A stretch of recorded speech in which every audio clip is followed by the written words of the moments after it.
We are now live with another live episode of No Cap Live Q&A with Kacey and Coach P.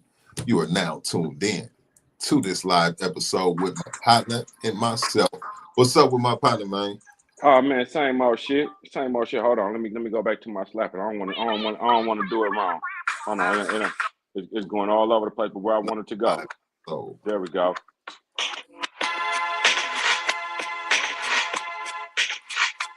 Yeah, this one right here goes out to all the babies, mamas, mamas.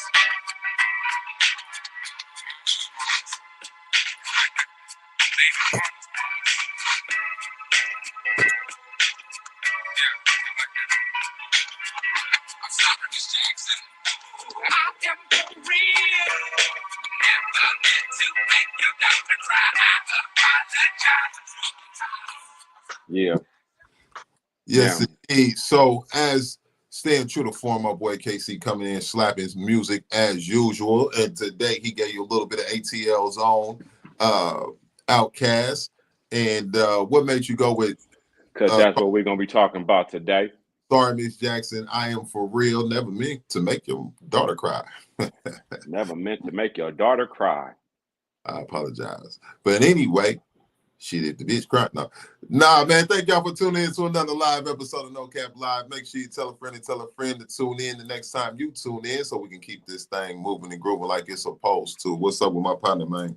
Oh man, another day, man. Look, I just didn't put us on. I left the other podcast and I left us in the link over there. So hopefully we see some more people from over there slide over here and watch us. You feel me? And that'll be a beautiful thing. So Indeed, shit, indeed. Yes, sir. I don't know what's going on right here. I can't pull us up like I want to so I can see what you was doing though. We were supposed to get on Friday, but I'm glad you was like Sunday because I was like, well, I ain't got nothing for him right now. Either I was out and about and everything. Nothing much, man. Just you've been busy getting to it. You I've too. been busy getting to Come it. on with it. So we've been busy getting to it. Come You know what on I'm with saying? it, man. And it be like that, you know what I mean? So been busy getting to this young moolah baby, and there ain't nothing wrong with it. Come on with it, man. That's what I'm talking about. It's been a good fucking day. It's Sunday. Well, tomorrow I got to be at early morning start. You know what? Last week went kind of slow, but Mm-hmm. I was feeling sick one day. Had a rough one day. The other day, it's been a lot, man. Then I thought about it. My hip had been hurting so bad, bro. Like it's been hard for me to walk, right? And only thing I was thinking, I was like, damn, it's hard for me to walk. Like one day I couldn't even barely walk. I'm hobbling around. And Mm-hmm. I thought about you. I thought about you. I said, now if I call P and XP, I know what P gonna say. I heard you clear as fucking day say, hey, you know how to fix that, right? Stretching. So I thought about stretching, and then I thought about a tennis ball. Like maybe I can get a tennis ball and start rolling around because you live and die by that foam wheel, that foam roller. But I got up at like 1 o'clock, 2 o'clock in the morning, bro. Maybe 2 o'clock, and I just start stretching for like an hour, stretching every part that I can think of, hitting the butterflies, every stretch that I can think of. I was hitting them and I was holding them for a minute. And when Indeed. I got back into bed, it still kind of hurt it. But when I got up the next day, oh shit! Like after I was feeling better, boy, I'm trying to tell you, man, leg felt like it was a new leg. Indeed. Well, that's partly because what you do for a living, right? Your profession, your business that you own, it requires you to be in a seated position for an extended period of time. And not only that, it's not like a seat like how you sitting right now. You're in Right. the truck seats. So them truck seats is more forceful. They more upright and ain't too Mm-hmm. much give in those. So one of the things that I would tell you to do that's very important, I'll be telling people to do this, is prep your body for the day before you start the day. So don't it's great to find remedies. Like you said, you found some relief in what you did, but prepping your body will go a long way. So doing the things that give you relief when you have pain, if you do those before you have any discomfort, you're more Mm-hmm. likely to avoid the discomfort in the first place or it not to be as severe. And then you also put into practice what to do if you do have discomfort. So it works both ways. But prep your body before you leave. Like for instance, I got even if I'm in a rush, I gotta roll certain areas and do a certain stretch before I leave the house, so that my low back is not tight and I'm able to move and groove like I want to. You know what I mean? So I always share that with people. Don't wait till something is hurting to try to fix it. Be a little more proactive, and your body is indeed, and your body, you'll be amazed just how far that goes. Just that little 2-3 minutes in the beginning of your day. You know, somebody told me, P, I'm glad you said that I'm in that truck all day. Somebody told me that I don't like to do nothing. I like to be at home all day. I said, shit. I'm outside all day. So when I get a chance to not do nothing. Oh, they were saying you, once right. They like, oh, you don't like to do nothing. All you like to do is be in the house. Right. Because when you finally get to your domain where you work so hard to pay for as a solid individual man that you work for, and you get to enjoy your sanctuary, that's exactly what the hell you do. Told me I'm boring. I don't like to do nothing. I said, shit, when I get home, you drive around all day. Moving refrigerators and 5,000 and 10,000 and big things all day with your body going up hills, down hills, yanking, pulling, moving, sliding, gliding, traffic, all that. And then you tell me how you feel by the time you get off. Fuck that traffic. Yeah. And another thing too, on top of that, a lot of times people are unaware that tightness and pain and discomfort is also a sign that there is some weakness somewhere in those close areas. So a person might feel pain in their hip, they might feel pain in their back, but that's all part of that pelvic girdle. So as you start to do that preventative maintenance in the morning, the next step is you want to make sure you strengthen areas that might be weak and overlooked and underactive, so that you prep your body to hold. The stronger it is, the less likely those pains are to return. Because even sometimes people find a way to find relief, even like taking the Tylenol, but then the pain comes back. You feel me? Because they found a relief, but they haven't necessarily strengthened the area. So I told you I can hear your voice, nigga. Because you know what the next step was, right? What? Back extensions, glute raises. No, I went to the gym and started doing hip abductors and start working my hips and things like that to try to loosen them up and open them up. Yeah. You know what I'm saying? The stretching and everything. So I told you, after years of no cap, it just kind of started rubbing. It just starts going with it. Yeah, She didn't get in there. She ain't back there. Oh, we got a guest today. She in there? I don't know if she back there. Oh yeah. It is a guest in there. My bad. She's sitting there just chilling. yeah, I knew she was coming, man. But yeah, man, my fucking body was hurting, man. I said, let me go to this goddamn gym and go work out a little bit. And when this is time to bring Cece in, because you always talking about she old. Let's see what she got to say about your shit. You don't leave nobody in with no segue like that. She gonna come in talking shit. Let's go ahead and bring her to the stage. Yeah. Yes, indeed. Welcome, Cece, back for the second time. This is her second time. Well, she's always with us in the chat as one of our members in the chat, but this is her second time being on the panel with us. Now, I don't know what time you got on here, Cece, but Kacey came in and talked about just now. Well, let me you gotta talk about it. No, go and talk about it. What are you talking about? Let me say, man, welcome to the show. Let me bring it back.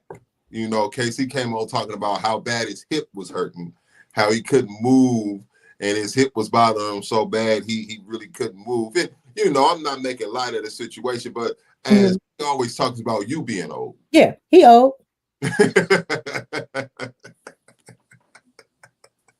I just thought maybe you should hear that conversation. I'm about to Nino real quick, P. You done fucked up. Ain't no Nino about it, no. This nigga came in with the bullshit. Hi, CC.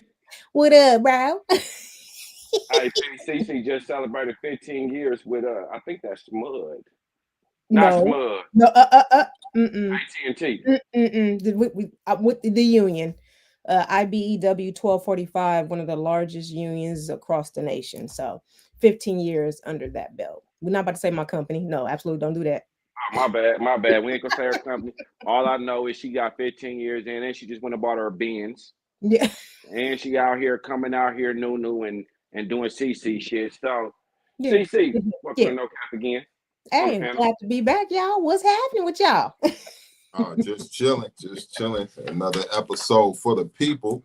I know, Kacey, you said that you had some topics today. You said you had some stuff today. I got what you gave me, but I got another topic too. Yeah, I heard you mention it. Something that I think you are eager to share. So, The sorry Miss Jackson? No, that wasn't for that. But I'm gonna tell you what the sorry. But I heard Cece told me something the other day. Cece told me something the other day, and I'm going to share it. P, I want you to P, not P. C. What did you tell me about that TikTok you just sent me? Don't smile, nigga. Tell me about the TikTok. Oh, you about for the guy, like the guy, Yeah, the 10. yeah. Oh, it was wanna know about 10 ways of what was it? It was like 10 ways for a guy or for you to know. Oh, 10, what was it? 10 ways for a guy to I have to look at that text message. What was it? Pretty much you were saying niggas know what they doing.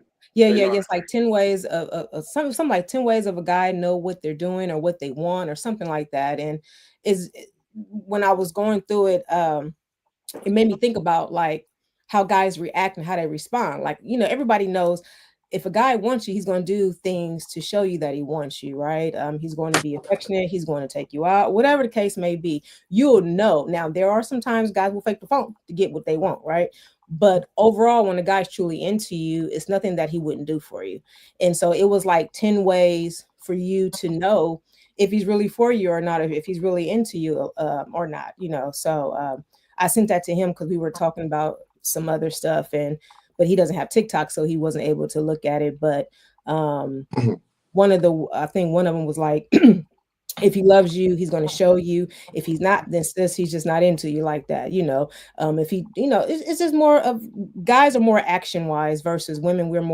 We'll talk about it and then we'll show you. But guys are just more, I feel, more with action than words. So I'm learning to look at action versus what a man is saying, because you can tell me the sky is blue, but I need to look for myself, right? So I'm looking for action. So which is why me personally, I don't really talk to a lot of guys because they talk a whole lot of good game, but what are you doing to back it up? You know what I mean? So that was the gist of overall. What you think about that, P? So the thing is, the TikTok was about 10 things that men do to show you that they're interested in you. It's not that. Hold on. Let me see if I can pull it really quick. I'm not gonna pull it, but let me just go to I know can. one thing she said was like, if a dude knows she likes flowers, that if what she said, Hold the on. one thing she said was that women remain accessible. A nigga, where'd she go? She just disappeared. She'll come. She said that a man to keep on fucking a woman messing with a woman because he knows that he can keep on messing with her even if he don't like her. Pretty much like the reason I wanted to talk about it anyway, because it goes into what you sent me the other day. I mean, it sounds like it is right. It goes into it. You know what I'm saying? Yeah. But that's what she was saying. Pretty much, the dude was saying we know what we're doing. If we want to love on her, buy her flowers and treat her good, we'll do all that good stuff. Hey, you welcome back, CC. Yeah, no, because I didn't realize my phone is connected to my MacBook, so anything once I get the movement, it's going away. But it was like the 10 harsh ways or the 10 harsh truths about men. So that's what it was. It was 10 harsh truths about men. So go ahead. What are the harsh truths? I don't want to go to it because it's probably going to disconnect me again because my phone is linking to my MacBook. So I don't want to disconnect again. So but yeah, but some of the ways what they were saying, like, a guy is very action, they're going to show you if they really want to be with you and they want to really do those things, you would know by what they're doing. And if not, they're saying like sometimes they don't want to do it just because they're not really into you like that. You know what I mean? Like, and I know for women, we tend to love much faster than guys. And then we be wanting the same. We want the to reciprocate it much sooner, and guys move on their own time, and we have to, as women, we have to stop assuming that they love us just as much as we love them. So those, some of those You So know. pretty much all that niggas play in y'all face Yeah. because we can. Or, Or well, what happens when because people in general can be poor receivers. What happens when the woman might just be a poor receiver? mm, That she might have a well qualified male in front of her who's actually pour into her, but she's missing all of it. She's not receiving it because she's a poor receiver and Mhm. a self sabotaging, like we was talking about. You know what I Right. mean?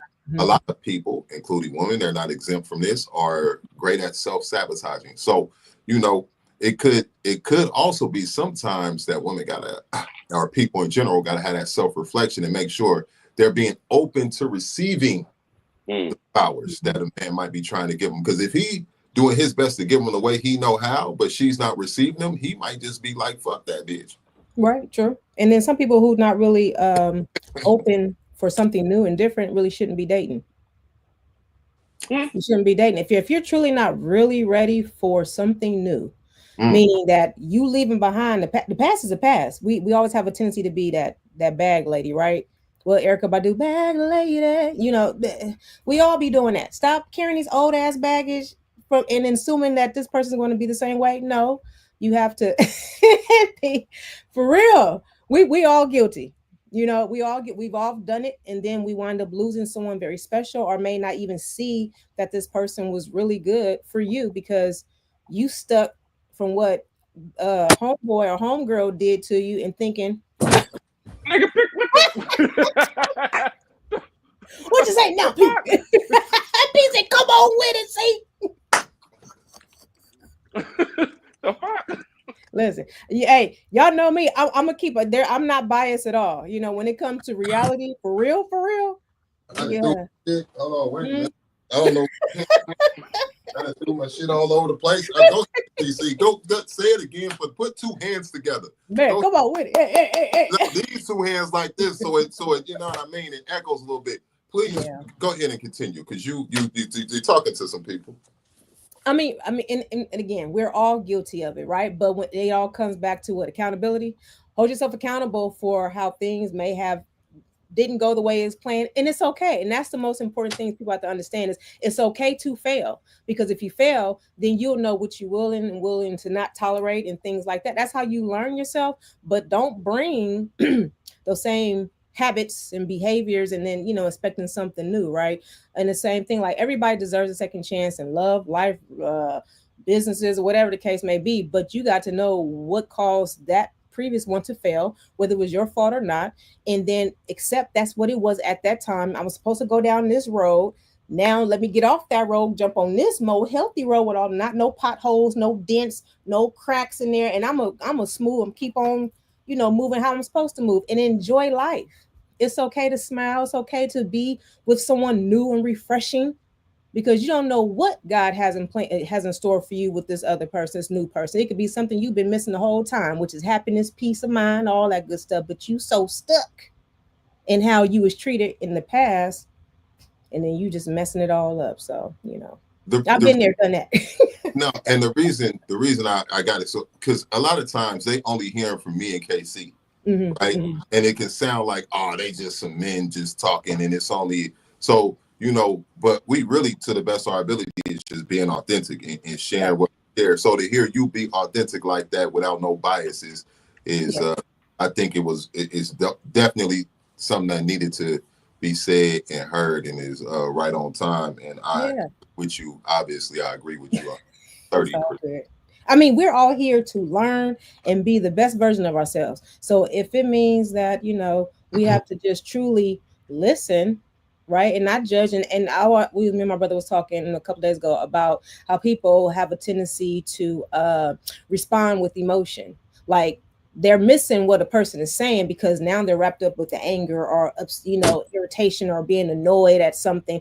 They missing the whole message of I really want you to win. I really want you to be the best version of yourself. Take the emotion out of it and just listen to what I'm trying to help you be a better you. What's wrong with that? Like if I'm not rocking with you, I'm not gonna waste my time. I'm gonna let you do whatever you want to do. But if I take time to say, you know what, hey, I'm thinking, I feel like you can do X, Y, and Z because from just outside looking in, you know, I see where the problem is. Maybe this can help out. And then you, what you mean? What? You know, and guys are like that too. I'm not saying just women. Men and women are like this too. Don't want to, you know, take in no. Yeah. People in general, for sure. Yeah. Exactly. It's okay to you know, receive some critical criticism because Came it's going to straight make you out today with the fire today. She said, "I'm cooking early, nigga. I'm in the Hey, kitchen you know why? Because early." I got this little wig on today, so I'm, Oh, you shit. know, Oh, I'm a pop it. It's a little something. look, come on, then look. This one. Hey, y'all nuts. Hey, she came out cooking. P was cooking last week. You came out here cooking today. I'm Damn. just gonna sit right here and enjoy. No, it's Hello. all good. Yeah, So what else y'all got popping on? What's happening? What we talking about tonight? P asked a question the other day. He sent me the question, and P said the question was, the woman you raise, and I'm gonna need him to elaborate on it a little bit. The woman you raise versus the women you don't. Like the women, I guess it's the woman that you raising to be an extension of yourself versus the women that y'all on the sideline. I didn't choose them, I chose you. But I'm gonna let Pete go ahead and elaborate how he do it. Well, you know, that's kind of a term that we use where we from too. But like, you know, it's a certain type of dude will not just like, you know, dudes could be known for trying to manipulate their way into situations and all that. But there's a certain type of dude that is not looking to manipulate, but when they find a woman that they really want to have in their presence, they're going to give them everything they got, including game, GAME, the game of how to operate in every arena, not just game like mouthpiece, but game like business, game like money management, game like life skills, because they want their woman to be a reflection to a certain extent and an extension of them. They don't ever want their woman to be out there game goofy in any kind of way. Right. And so depending on when, and you know, you met this woman, like if y'all was young and you raised, you know, quote unquote raised, as we say where we from, you raise her, then you know exactly the quality of what you have raised, and it becomes an extension to you. So even when people in your family or your partners, they can see that, you know what I mean? That person becomes a representation of you. You can send them to do things that people would only look for you to do. But if they see the woman that you raised coming, they'll be like, oh, that's basically P. You know, that's basically KC.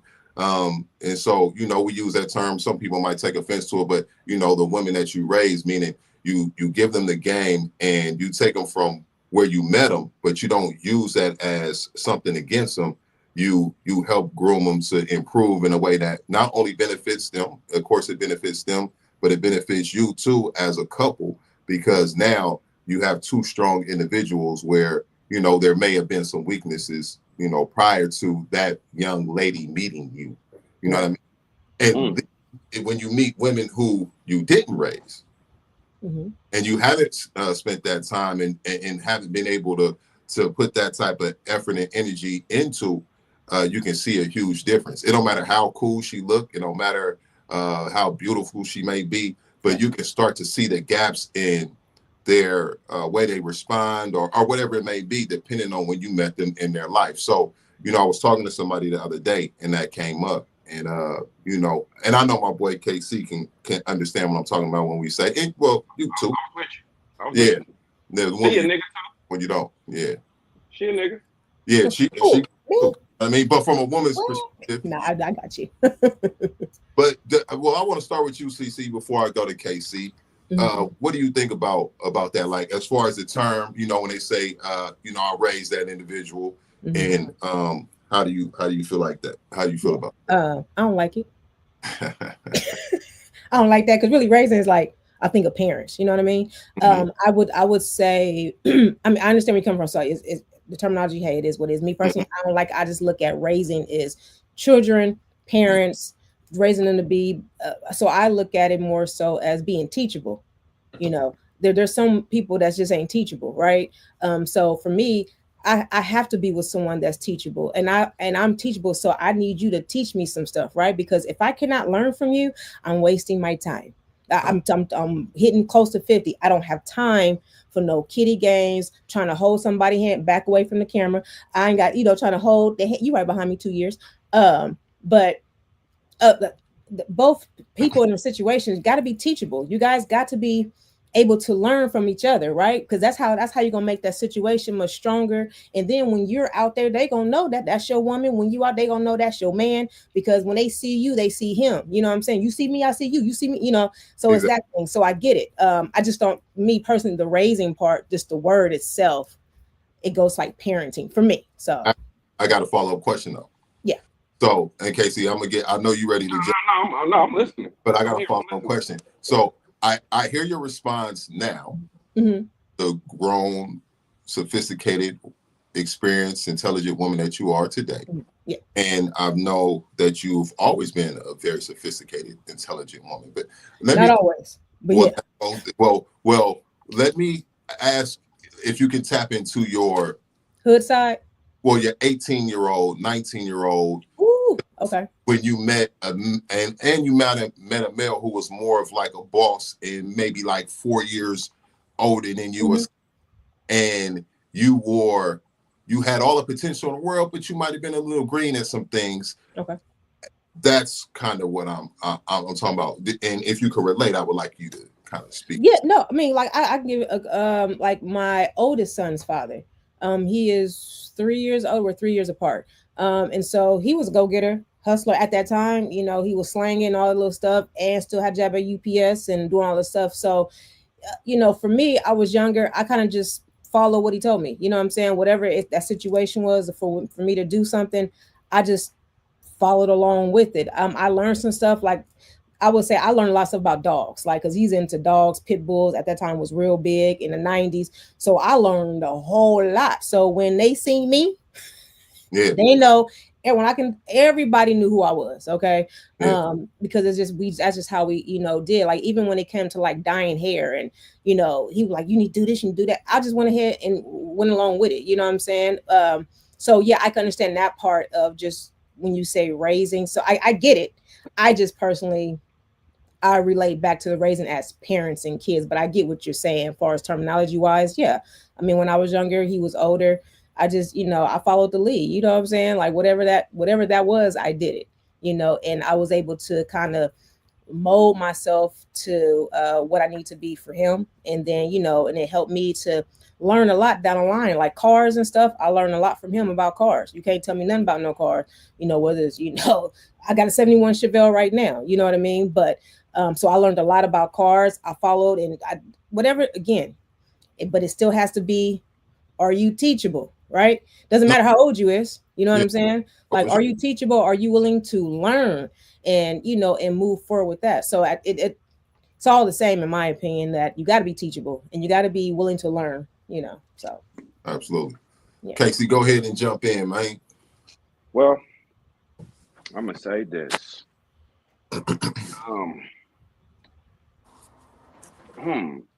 I understood exactly what you said and what you meant because I got a story for you. Oh, Lord. I got a story for you. Okay. I know two different females. I've known, let's say they both about the same age. Mm-hmm. Okay. One I known very long time. You can pretty much say I raised her. Right? It's another one that I've known not quite as long. And you can kind of see the differences, right? Where you can tell this one's been more so sheltered, kind of babied versus me raising her. So I'm kind of going to throw a little question out there and I'm going to answer it and then I'm going to let y'all answer it too. So I'm going to say this is the question. It's going to sound kind of dumb to some people, but to me, it makes perfect sense. Are good fathers fucking it up for real niggas? Y'all see how both of y'all heads just thought about that? Y'all see how, yeah. Is a good father fucking it up for a real nigga? Now, here we go, right? Right? Yeah, let's talk. Because a good father is going to set this expectation. My daughter is a queen. I'm going to give you this. A real man should do this for you, that. provide this, that, all this good shit, and the daughter's going to look for that and is going to expect that from a man. Now, you may get a good nigga who may come through and will try to give you all this, but may not be able to provide all this, or may be trying to teach you something different. I'm molding you to be an extension of me, because when I grow, you grow. If we're going to become one and we're going to be a unit, you need to move how I move, not how your daddy moved. Your daddy taught you something that was good for that time. It was a good lesson, but you can't put your father expectations on a real nigga, because you're going to fuck up the good thing. CP, I know where you're going. It sounds crazy, right? But don't put what, and it's fucked up, and because it sounds like an oxymoron. You telling me don't raise my daughter right? No. I'm just saying, if you raise her right, but tell her every dude ain't going to be able to provide this for you, and don't expect every dude to provide this for you, because what you expect to happen, what happens is you're going to become entitled. You're going to become, let's say, if I don't want to say less valuable, but if I can't teach you something because your daddy already taught you everything, then how the fuck do you expect me to rock with you? Because I ain't fucking with your daddy, I'm fucking with you. And if I can't pour this game into you the way I need to pour it into you, so I can help you grow and be the better version of yourself, because what your daddy teaching you, I ain't saying it's wrong. Your daddy teaching you how to conduct yourself as a woman. He teaching you don't let no man beat on you, don't, and let a man treat you right. That's what he's teaching. But if you gonna take that spoiled shit that your daddy taught you, then how the fuck you gonna come out here and fuck with a hustler like myself? Baby, I'm on the go. When I'm out here getting it, I need you to get it with me. So when I ain't getting it, I need you to go get it. That's the extension of me that I need you to be. I don't need you to be what your daddy wants you to be. When you come over here, I'm daddy. Come fuck with this pimping. Don't fuck with that one. Because what he teaching you and your mama, that's cool. But over here, it's a different rule. You know what I'm saying? So that's why I asked, is good fathers fucking it up for real niggas? Because, hey, pimping, that's your daughter. I know you love her to death, but guess what? She gonna be okay with me. But you gotta let me lead her faithfully. You know what I'm saying? She gotta trust me like she trusts Jesus. You know what I'm saying? I know that sounds crazy, but baby, you gotta believe me, because what I'm saying to you is religious. I ain't gonna give you nothing wrong, because I don't want you to feel bad. I want you to feel good and feel glad. I want you to help me help you. Help us both be great. But if you over here doing this bullshit, then baby, how we gonna kick rock? You gonna kick rocks. And I'm gonna sit over here and fuck with somebody who can understand that they gotta be teachable. They gotta learn and understand that just because Pop showed you this, don't mean it's a bad thing. But when you bring that shit this way, leave Pop shit over there. You do that shit at home. But when you come over here, get ready to be teachable with me too. Hello. Lisa, you got something to say? I would say everybody ain't for everybody. Hello. I mean, so because some women are going to be daddy's girls, you know what I mean? Like, and they're going to want a certain type of lifestyle. They're going to want a certain type of vibe based on how their daddy raised them, treated them, or whatever the case may be. There's nothing wrong with that. So it would just be that man ain't for her. That's all. You're gonna get with someone that you can vibe with. The connection is there. Doesn't matter if the father raised her or not. It's really going to boil down as how well them two mesh together, and if this person is truly a leader. A lot of men can say they're leaders, but they're really not. If she feels that way, you're not going to get the best of her. She's going to hold back every time, right? So, yeah. Now here's the contradiction. Oh, the Lord. one for me, you know what I'm saying? Because I'm gonna contradict myself at the same time. Cause I got to make both points. Right. The one that I done kind of damn near raised and molded to be in my image, damn near. I can't fuck with you, cause I know how I do. No, all right, so you know what? She worse than me, nigga. when you were saying what you were saying, Kacey, what kind of came to mind too is a good father is doing his job to prepare his son or his daughter to go out and to the real world, the real world, right? And so but when you get out there and it's really real, it may not always look exactly the same as what it looked like in the home. It's just like when a person is in school learning something and they got to go out into the world and put it into practice. It's a little bit different when it's time to really put it into practice and gain experience, not just the knowledge of knowing something, right? So a good dad could definitely be giving his daughter or son, whoever, you know, all the jewels that they want them to have. But at some point, they got to step outside of the home, step outside of the schooling, and they have to be able to apply it. And that's something completely different. And so when you get with a good man, it don't got to be a good nigga. When you get with a good man outside of the father's home, you know, that good man may not necessarily say it the same way that your dad did, or may not necessarily do everything the same way that your father did, but it's their job, if they want to put it into practice, to put it into practice, right? And then also be ready to apply it in this now real situation with this real man who obviously has goals and obviously has a way of thinking and doing, and a way that they themselves as a man, because their father was a man, sees the world. Well, I get how your father saw the world, and I agree with some of those things, but I also may have seen and experienced some things that your father did not. And these are the things that I know of too, and things that I want to gain. And, you know, fathers also got to be careful what they expose their children to. Come on with it. Parenting is about, you know, exposure, but limiting exposure too. So while a child might think they know everything about their parent, they don't always know everything about their parent, because parents do a lot of masking to present themselves to their children a certain way, especially a good parent, because they want to give everything great to their child and don't want them to repeat the same mistakes they did. So they start to remove things to better themselves. But in doing so, they don't show or share a lot of their past. Now, when you get with a real man and or a real nigga, you might come across some of those things that your dad never showed you. But if you went back to him and spoke to him about it, he would be like, oh, yeah, I know about that. But never told the daughter about it. Right.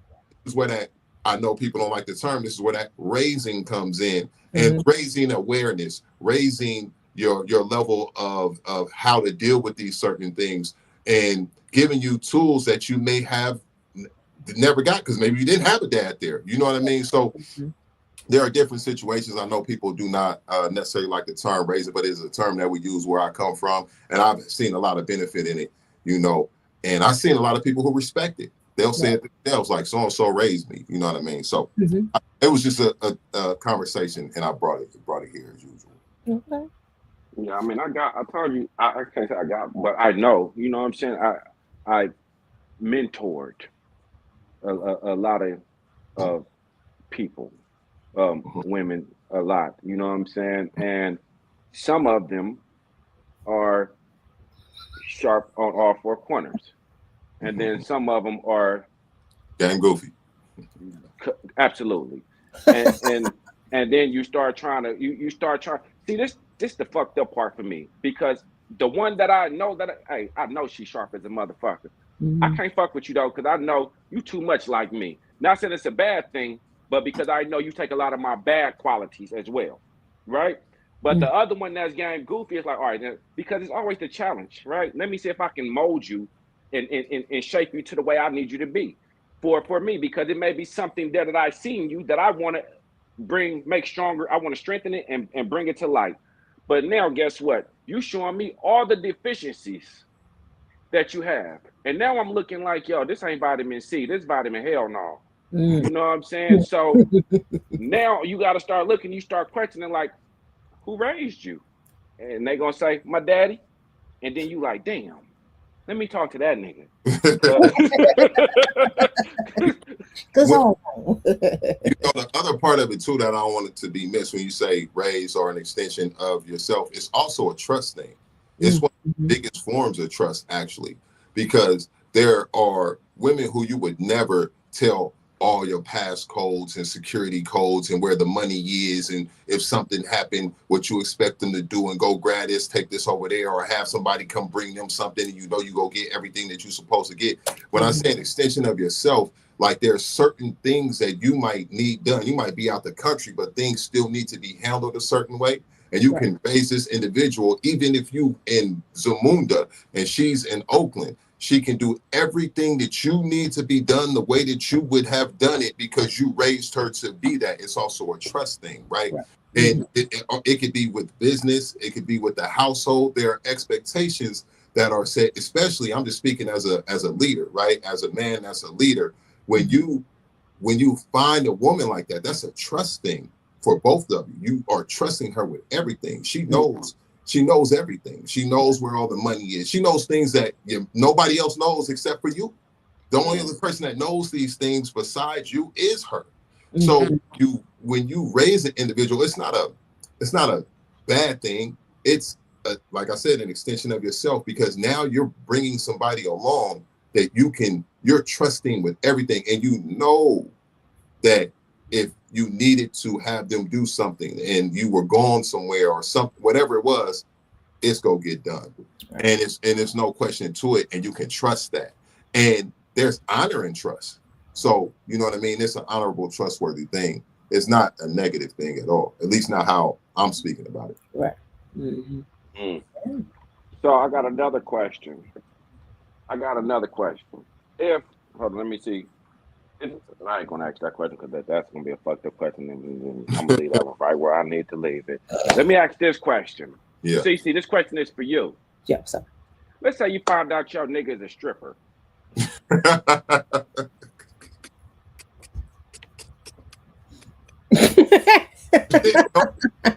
You didn't know before, and it's been some time, and it's been what, a year, 2 years, 3 years, 6 months, what it's been, and then you find out cuz a stripper.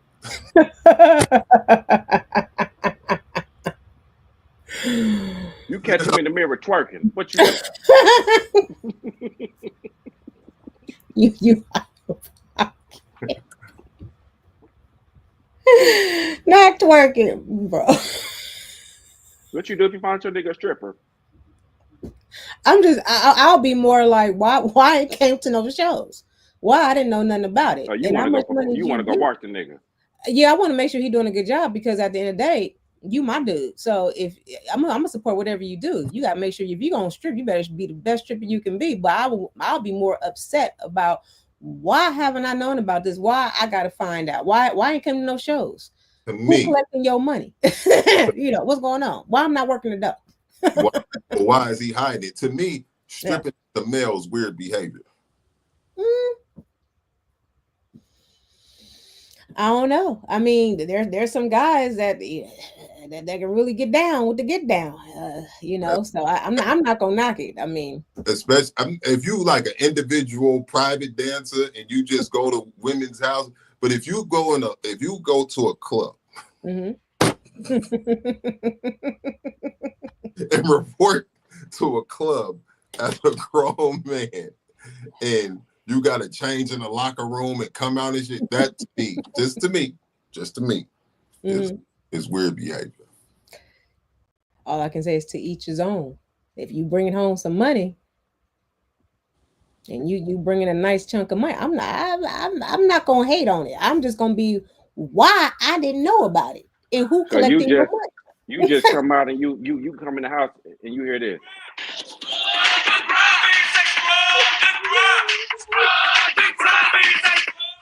He in there practicing. He in there practicing. I'll be like, oh, do it again. Take it from the top.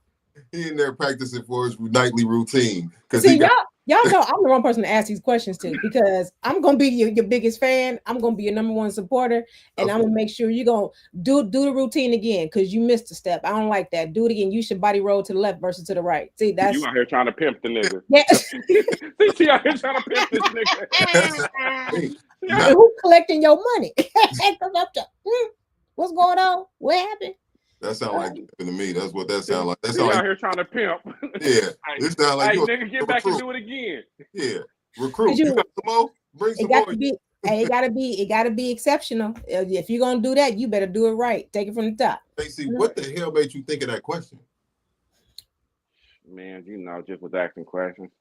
I ain't gonna say just was asking questions. Oh, so that's a real life situation. No, I ain't gonna say that. It ain't no real life situation. No, I just was asking questions. Somebody came home one day and was like, "Nigga, you a stripper?" Straight out. Just all damn time. Here we go. Man, no, I just want to ask. Sometimes I just like to mess with my sister and ask her questions. I just like to ask her questions. That's a real question, though, because, like, what if you found out your girl was a stripper and you didn't know? Let's go get this pipe. That part. See what I'm saying? Get the money. Hey. Go get this paper. Yeah. Yep. Well, yep. It depends on how I found out. You at the club with your body. You And see she the just woman, come out, okay? and she come out with the round and round you go. Like, bitch, I Ooh, know you. Oh, I know you ugly lie. Damn. Yeah. back row. Yeah. You wanted to get a dance and shit, and she the one coming there to give you the dance. Yeah, that's great. Yeah. I go get a little baby right there for me. Ooh. Bitch, what you doing in here? She looking surprised. You looking surprised. Now you mad because you want the dance, but bitch, you finna It's you free. better bring all the No. Yeah, that's a crazy. That's a crazy question, but no, Crazy. should have happened, man. And if it happened, it happened. You know what I'm saying? But I had this situation happen to me the other day, P. I had this situation happen to me the other day. I asked somebody to clean up their mess.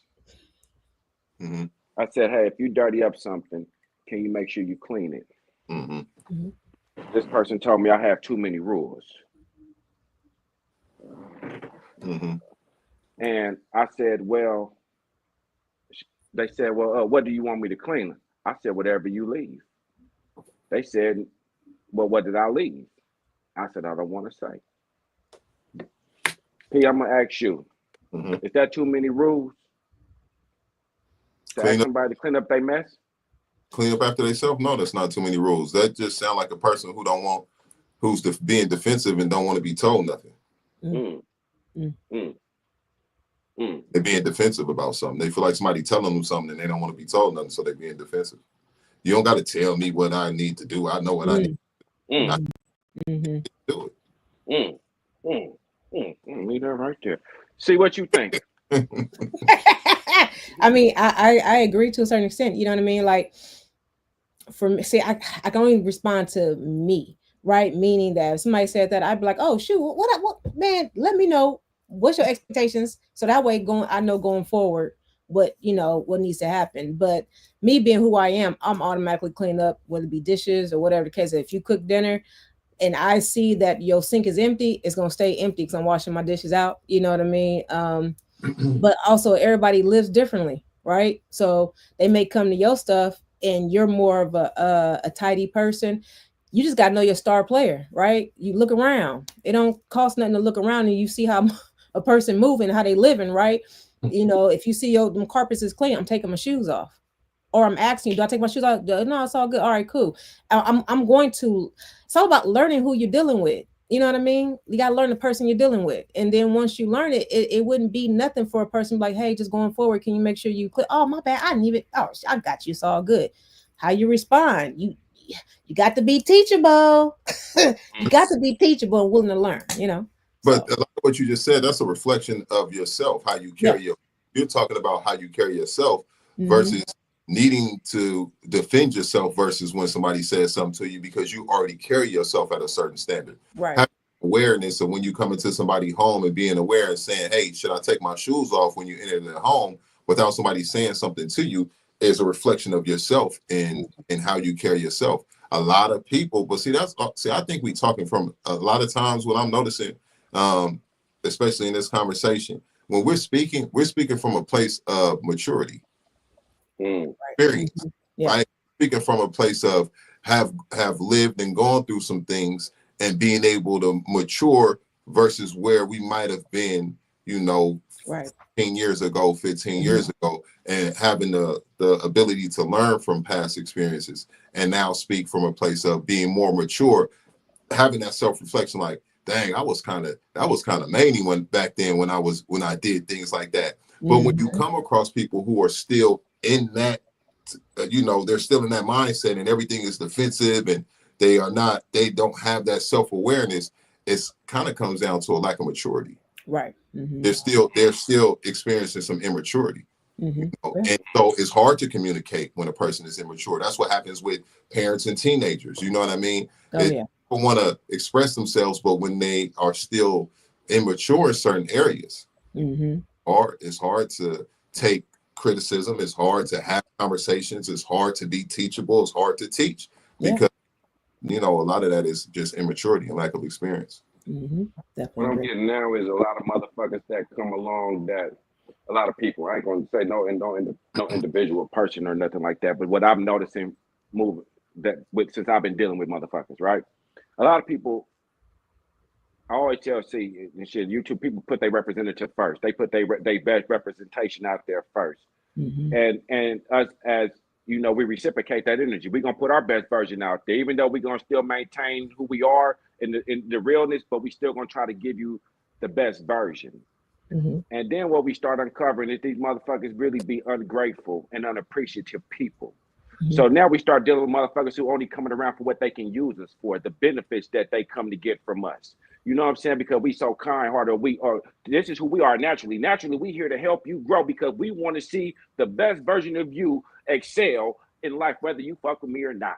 Right. But what happens is motherfuckers become unappreciative of the shit that you give them. You can't receive the game because your ass ain't on a level. You can be old or young, where you motherfuckers act like y'all can't receive this shit. Don't block your blessings trying to be greedy, motherfucker. I'm trying to look out for you and help you. But only time you call me when you need something. If I can provide this, if I can help you with that, if I can do this or you can do that. But when it's time for me to lean and reach out to you, motherfucker, can you reciprocate that? Right. Like Pretty Tony said, motherfucker, this is a some $1,000 house, a some $1,000 car, some $1,000 food, some $1,000 tickets. Motherfucker, can you buy that? Can you buy the shit that you asking me to do for you? Because I give, because I like to give, because I like to help, because my nature says, let me help you. Because of me helping you can in turn help me. Because if you grow, hey, you might look back and say, hey, let me look out for you because you did this for me. But a lot of motherfuckers these days, they just want to take from us. These motherfuckers is worse than vampires. They leeches. The ones that just stick to you and suck on you. A vampire come drain your energy and get the fuck on. These motherfuckers stick to you and try to keep getting fat. Take everything they can from you and don't give back. And this is the motherfuckers that I don't like. That's the shit that I don't like. But that's it. Wait, hello. Don't like. See what you got to say about that, see? No, I agree. Been there, you know. And I just learned to see people for who they really are. And then you just handle them what they say, handle them with a long-handed spoon. You know what I mean? Because, you know, and then you go back to be like, I can't knock them all the way because what happened to you in your past to make you feel that this is the way life's supposed to go, right? And so then I tried to like take the layers off of a person and really try to analyze and really understand why are you like this? Because you didn't come this way just to become this way, right? And so I try to, you know, again, ask certain questions, try to really understand them before I make a real hard judgment. You know, I always give people the benefit of the doubt, you know what I mean? But then sometimes I'd be like, you know what? I ain't got time. You doing way too much. You always only call me when you need something. You don't never see how I'm really doing and things of that nature. Like it's a two-way street, whether it be friendship, relationship, business moves, whatever. It goes both ways. And if you cannot truly give it to me, then get the hell out my way and move out so somebody else can, you know, come in and do what needs to be done. So it's all about not wasting time with people, right? Because people are going to show you who they are eventually. All you got to do is take the blinders off and see it. They always giving you signs. They always telling you people. That's the thing about when we start like really liking somebody and we really into that person, we overlook so much stuff. We overlook so many red flags that have been thrown in your face, put in your face. You be blind. I don't see it. I don't see it. You know what I mean? And then when as time goes on, you start to be like, hold up. Wait a doggone minute. Oh, you is really raggedy. Okay. Then you start calculating back like, did I yeah, you know, it's just because we be liking a person for what they can give to you right then and there, right? And then, you know, then they come to be trying to be a fraud. Faking the funk, Tony. That's what I say. Faking the funk, you know. So What you got, Pete? Definitely. No, you know, it's you was talking about you know, wasting time. It's almost inevitable when you meet somebody to really know if you go waste time. You know, I like you're pretty more than likely you're either going to benefit from the time spent or you go waste time. It's like it's gonna be one or the other. You don't. Yeah. Now, as you start to, how much time you waste That is, part. how much time you allow to be wasted. Mm-hmm. Now that's more of a up to you type of decision. But going into it, you know, a person can go into it and everything can be cool, and those red flags start popping up, and you know, 3 months go by.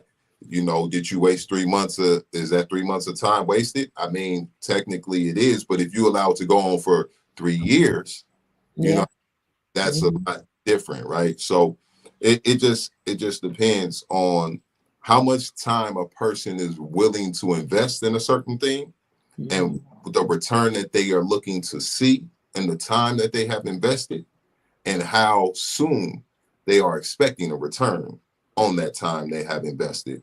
And if you kind of have that mentality to have that, it'll help you have that awareness of, wait, am I wasting my time? You know what I mean? And I don't want it to go from weeks to months or months to years. Right.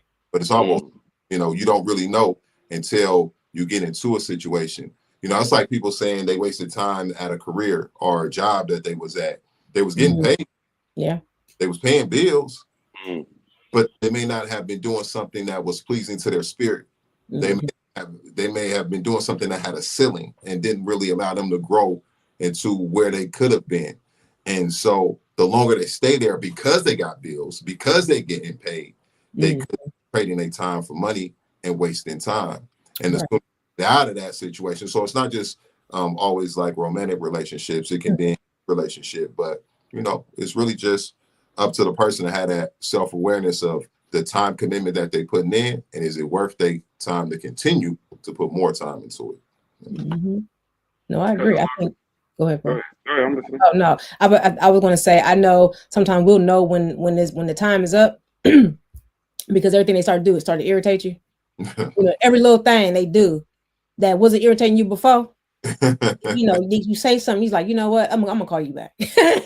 I'm gonna do it. I'm gonna call you back. You know, is every little thing they start to do start to irritate. That's when I know, for me, I know it's coming to an end, because now every little thing, the way you look at me is irritating me. The way you cough irritates me. The way you say how you doing irritates me. How you do, good morning, beautiful. You say, let me call you back, and I don't even respond. So for me, I know when the time is up, because every little thing they say or do, look at me, is irritating. You know what I mean? Like before, you saw, you know. Now it's just like, like you start looking at it like, is that a mole on your on the left side of your cheek? You know, every little, you start to notice everything that you didn't even trip off before. You know what I mean? So that's when you know when the time is up.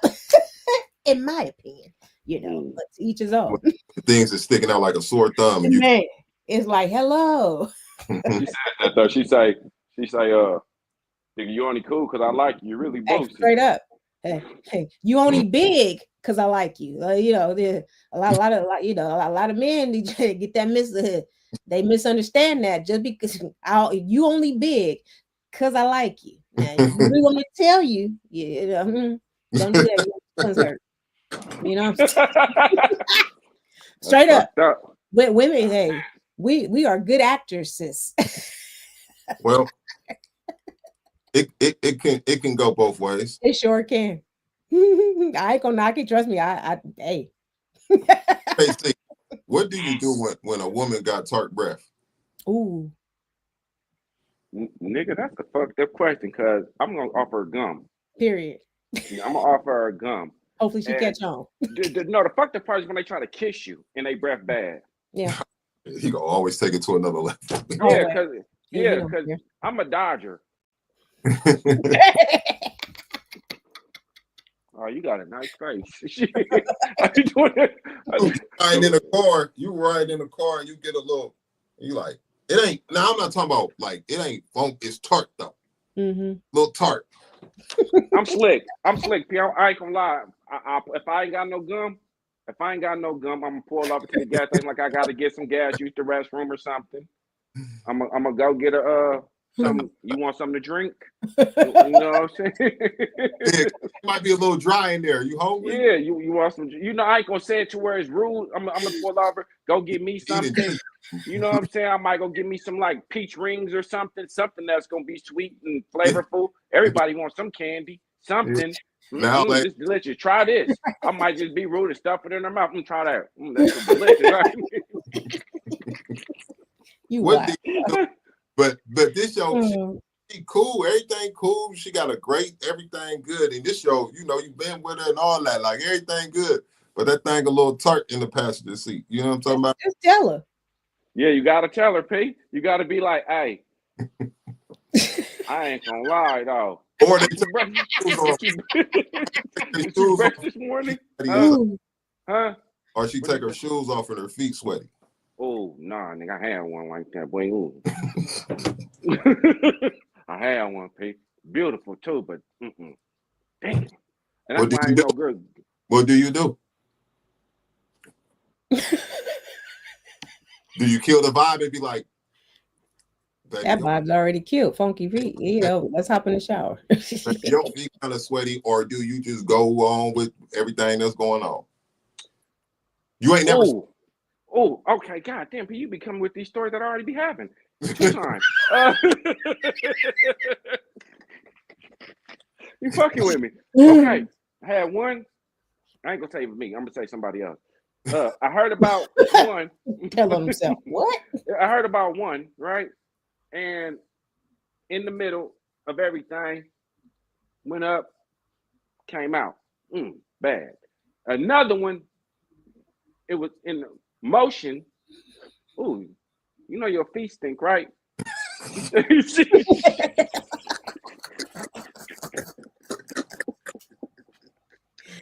And you kept going. You kept going. Fuck no. She was like, I know they do. They be sweating. Oh. We didn't do nothing. But yeah. So That's one who had the stinky feet had to see it through. The other one didn't see it through. Yeah. But some women feet just funky. And it's okay. You know what I'm saying? I done smell some shoes that be like, God damn, what you was doing? Walking forever? You know what I'm saying? But they got what's that gold what's that gold feet? They got that little that powder. They had bad feet. Gold bond. They feet smell like they breath. But Halitosis. I'm saying my point is it more difficult to tell a woman, you know, as a man, to tell a woman that you respect and care about than it is for a woman to tell men, is what I'm getting at. I feel like women be like, they almost take pride in saying, you need some gum. It's not up to me, but sometimes I feel the scrotum is hugely underrated. What happened? What about the scrotum? What about it? Underrated? Is it? What do you mean? Like play with it? What we talking about? John, you're gonna have to put that in there another way. If it's not up to me, but sometimes I feel the scrotum is highly underrated. It's hugely underrated. I don't even know what that means. But scrotum like stinky? Before we move on, go ahead, please. Before this conversation goes too crazy, I guess what I'm saying is, do y'all think it's more difficult as a male speaking to a woman to have certain conversations than it is for a woman to have the exact same conversations with a male? And if so, what are those conversations? I just gave an example, right? I gave an example of being like, okay, her breath, she's a clean, great hygiene woman, but you know it's hot outside. Her breath just a little tart. It ain't funky. You know funky breath versus it just smell a little dry, but she talking to you and you can smell the dryness of her breath. You know what I'm saying? First of all, she know her breath tart. It kind of smell like a classroom desk. You know what I'm saying? She know it. I get what you talking about. She know it, and most women gonna give you a clue. You got some gum? But most women should have gum. I think that's but automatic. she gonna ask you got some gum, and she gonna say my mouth dry. But I get what you saying, P. It is harder. It is harder. Oh, you say it is harder? Because guys, y'all gonna try not to hurt nobody's feelings. So you really just not gonna you gonna kind of like you know, or you may offer some gum, or you know, just kind of depends. But y'all gonna be much nicer with it. Some females, they don't care. Oh, your breath stink, boy. Here goes some gum. But it depends. It also depends on the woman. For me, I'm not gonna say that. I'm just gonna give you a stick of gum. Take that. Can you say that to a woman though? Can you say, "Girl, your breath stink. Here goes some gum"? My friends better tell me my breath stink. No friends. Just a regular person. No, the dude y'all on the date, you in the car, and y'all have a good time. That song that you like on is slapping you. Ooh, and your breath kind of tart. Here goes some gum. I'm like, thank you, because don't have me out here looking crazy. Do that kill the mood? No, not for me, because why would you want me to be out there with a funky breath? You better tell me. Tell me my breath funky. That make me pull off. If a female told me that, like, nigga, your breath stinks. You shouldn't even feel no some kind of way. I'm gonna stop and go get a toothbrush. I'm gonna go stop and run to Walmart real quick, get a toothbrush, and I'm gonna go run there and brush my teeth real quick. Because what we ain't gonna do is be running around here funk mouth. Now, if you running around here funk mouth and I done offered you some gum and you refused, that's I offered it to you for a reason, baby. Listen, I ain't gonna say nothing. You gotta tell her. I'm good. I'm okay. Like, no, you're not. Well, let me stop and get you a Tahitian treat. Let me get you something. You know, apple juice. Some gotta have some fruit flavor to it, because baby, your breath smelling like You know. But to your point, though, Cece, I have noticed women will say, "Do you have some gum, or do you have more gum?" And there's nothing wrong with that conversation. And I ain't even smelled nothing, but they themselves they're in an environment and they'll see you chewing some gum, and they'll be like, "By the way, fellas, chew gum or whatever you need to do. Don't be in no room filled of people, but don't be in no woman face or presence or nowhere around. If you know you going somewhere, young fellas, hygiene is very important. Young fellas, I don't care if you in junior high, high school, college, man, hygiene is very important. You're not on a football field or a basketball court. If you go into an environment, make sure you have 3 main things checked off. Your body odor smells right. That's that underarm and the nuts and all that. Your body odor smells right. Your breath, you have something for you to be speaking to people. You have something in your mouth, a Listerine strip, some gum, whatever it is. Depending on who you are, you might need the gum over the Listerine strip because you might need a little more power. Know your hygiene and what you need. Yep. And then also make sure you don't have no boogers in your eyes or your nose. Make sure these things are part of your presentation when you going somewhere. Don't just overlook them and think that, it's okay. It be motherfuckers, shouldn't nobody have to tell you got a booger in your nose. Right. You know what I mean? Like, as a grown, functioning, suave young player about yourself. So these are things that you check before you go into any environment. It's okay to do a last check and make sure you hit all these things. And change your fucking socks, man. Change your fucking socks. Cause goddamn, if you gotta take off your shoes, you go into somebody else gotta take off your shoes, nigga, and your feet smell bad, nigga. Your feet smell bad, nigga. That's that hygiene. That's part. Yeah, but some people, it was a big ass debate where people say they take showers but they don't wash their legs because they feel like the soap is already cleaning it. What? Yeah, that's so motherfuckers is nasty. Clean your fucking feet, man. Hey, get between your toes, man. Get females too, because some of y'all females be having some stuff feet. Yeah. Like, what's wrong with y'all damn feet, man? Stinking feet, motherfucker. You got scalp on the back of your foot. I don't want to go into it because I get irritated. John, I love feet. Yeah, me too. So don't mess up the experience. John elaborated on what he was saying. He was saying I guess he was responding when Cece was talking about whatever, and he's saying that, sometimes women try to downplay what a man brings to the world, but it's needed in the world. Yeah. I mean, whatever Nigga, what? He said what? Whatever. I cleaned it up, man. What are you talking about? Let me see the comment so I can see it, because I don't see it. I don't know what the fuck. What happened? Basically, he made my wig shift. Hold on. What? My wig shift. What'd you say? He fixed my wig. My wig's slipping. Go ahead. What? Basically that, people will talk women and will talk crazy or downplay. I was talking about women is good actors and be acting and downplaying the penis, basically. But, he's saying that more women should show appreciation to it because it's needed in the world, even though they try to act like they can live without it and they don't need it and they try to disrespect it. It should be way more respected and appreciated and glorified and recognized and uplifted and treated and with respect and ordained. Name on he ain't say all of that. P going all overboard with and ordained and ordained. it's basically but it's too often neglected like a stepchild. No, I totally understand, but that's just certain women, women that know what it is. We're not going to downplay it, but at the same time, some men try to act like they popping. In reality, they're not. Now, there are some. We're going to talk about it real quick. There are some average sized men, maybe what's that, like 6 inches or so, which they can body roll awesome, and we overlook the size. Reality, women don't want a man who's super big like that because we can't really enjoy it the way we really want to. Okay, so women, we're okay with an average guy as long as you know what you're doing. That's the most important, because there are some men that's real thick and big and don't know they don't know what they're doing. Anybody got time for that?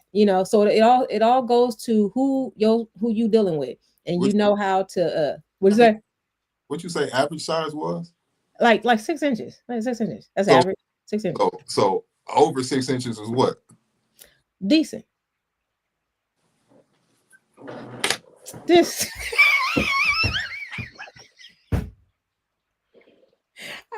I'm not even about to go. I ain't about to deal with y'all too, okay? Because see, that's gonna pump I y'all ain't even heads said all over. nothing. I ain't Y'all said head gonna nothing. go. Y'all I ain't heads said going way shit. up here. That's I'm why over here I minding my just said business. decent. Because see, y'all I'm take minding my business. anything over 6 inches. Oh shit, I'm out here. Listen, I didn't say I ain't nothing. I said just nothing. you ain't gotta say nothing. It's just action. I ain't say nothing. I know you ain't gotta say nothing. I'm just saying. Women, we like reality. Well, let's keep we in this community, keep it 100. We like girth. We ain't tripping off really. The length is cool, but girth is what we really. Ocean in What them like clock it, clock. We girth. You ain't gotta be super long, but if you girthy, Casey, what else you got? don't start that won't be that. I'm calling my dad after this show. I'm telling. Who you telling? I'm telling Dad on you. And you already know what Dad gonna say. Talk your shit. He don't care. What you talking about? Well, goddamn. Well, most of the women I know tell me, I don't want to hear it. I wasn't gonna say it. All I know, P, I ain't had. Where we at? We've been on here for an hour and 15 minutes. I ain't gonna keep y'all late because it's already 11 o'clock. I got an early morning. I don't have nothing else for y'all this evening. P, what you got? Oh, you know what? I had something from C Bell before we go. This is C Bell had asked me this. Hold on. I don't even see him in the chat today. Where he out of town? No, he probably just didn't know that we was on. Yeah, we didn't know because we ain't really got a whole lot of people here today. But it's okay. And we went on and a half. You know what I mean? But he sent me this, and we can save this for the next time he on. But he sent me this. Just heard a term: rational nonsense making sense. Rational nonsense. Oh, he said I'm here. Man, we always speak him up, ain't it? Rational nonsense making sense. What do you, when you hear that term or phrase, or that's more than a term, right? That's damn near a sentence. But anyway, rational nonsense making sense. I need an example. Well, I need one too. Well, I mean, just so if I just said to you, that's well, I mean, I can tell you what I said to him in the text because I gave him my interpretation of it, but I just went off what he said. And then he said, all right, so I'll give you more. He said, rational nonsense making sense. He said, I think it's a term for stupid making sense to stupid people or people that don't know. And then he said he just heard it having. So think about rational nonsense. So think about the word nonsense first, and then making sense. So basically rationalizing otherwise nonsense, putting rationale with nonsense to make it make sense. Yeah, give me an example though, because I know what you're saying, but give me an example so I can kind of like pick it apart and kind of go with it. You know what I'm saying? After I give you an example, let me give you an example. Well, I can give you one, but a lot of people wouldn't agree. One of the ones that I always think of is voting. But here you go. I got one for you. People complain about voting. But people complain about things like gas prices, right? And they'll be like, gas is so high, right? And we know that the gas, we used to pay $1 for gas or $2 for gas, but now gas is so high. But people will complain about it, but still go to the gas station and pay the gas price. And if they go tomorrow and gas was $7 and it's $5 today, if they go tomorrow and it's $7, they go complain about it. Yeah. But they go still make sense of it by saying, well, I gotta go to work. Yeah. They know it's crazy that gas just jumped from $5 last night to $7, but they go still go fill their tank up and they go complain to everybody about it, but they go rationalize it by saying, well, what else are we supposed to do? Got to go to work, got to drop my kids off. Mm-hmm. Right, because that's a necessity. It's a necessity. Rational nonsense making sense. So I'm just trying to see what I'm trying to get the. Yeah, I gotta break each word. The nonsense. What would be the nonsense? So basically, it's what I said is, like how people will put people do a great job of putting the hiding, like mixing the truth in with a lie. Mm-hmm. People will know it's not 100% truth. Like Christopher Columbus discovered America. Right. And people will rationalize that, teaching history classes. You know what I mean? Mm-hmm. Even though they like, as they start to think about it, like that's nonsense, but they still celebrate Christopher Columbus Day. Right. And they still teach it every day. Mm-hmm. You know what I mean? I got you. I cheated on you. I'm cheating on you, but I'm only cheating because you ain't giving me no sex. If you was giving me some sex, I wouldn't cheat on you. But because you ain't fucking with me, I gotta find somebody else that's gonna fuck with me because you ain't fucking with me. It's some nonsense. Yeah, it's some bullshit. Right, but it makes sense to me because you ain't doing what you're supposed to be doing, but you told me you was gonna do. So what I said is people supporting what they already want to believe, even though they know it's not right. Yeah. People will support what they already want to believe to be true because it's easier than going with the real truth because that might hurt. That might change their life in a way they ain't ready to make a change. Lifestyle changes is a big thing. Everybody ain't. Yeah. So people will go with the masses. They'll go with what everybody else is saying, even though they know themselves that it's not 100% right, but they'll support what they already want to believe to be true because it's easier than the actual truth. That's right? just like sorry to cut you off. That's like the DEI stuff they got going on, right? Like all different companies cutting off the DEI, and they swear it has to deal with Black folks. In reality, it's really the DEI was for white folks, the white ladies. It was there to support them, but everybody thinks it's for Black folks because that's the most easiest thing they can pinpoint, and they'll make it seem like it's Black folks. It's DEI is for Black folks only. No, it never was that. We were at the bottom of that list. The number one beneficiary person was a white lady. Let me grab my keep talking though. Yeah, no, but everybody swears, like even they had the whole thing when DEI cut out a lot of Black businesses out of Target, right? Everybody they went ahead and protested, which is great, but the number one beneficial person is a white lady. It's not Black people. We're at the bottom of that list. And so that's just rational nonsense. Yeah, spreads like wildfire. Yeah, because because we as I don't really like saying Black folks because that's the color and we're brown. But us melanated people, we're just the easy targets for every doggone thing. Everything they can think of is melanated folks. It's brown people this, brown people that. Brown people commit more crimes. What? No, brown people are the most people that's on welfare. That's wrong. White folks is, so you got all these little things. Misinformation. Yeah, it's misinformation. Yeah, exactly. I wish I could get welfare. You can. Food stamps, I'll take it. You can. No, I'm being for real. You can. Well, we gonna find out. You can.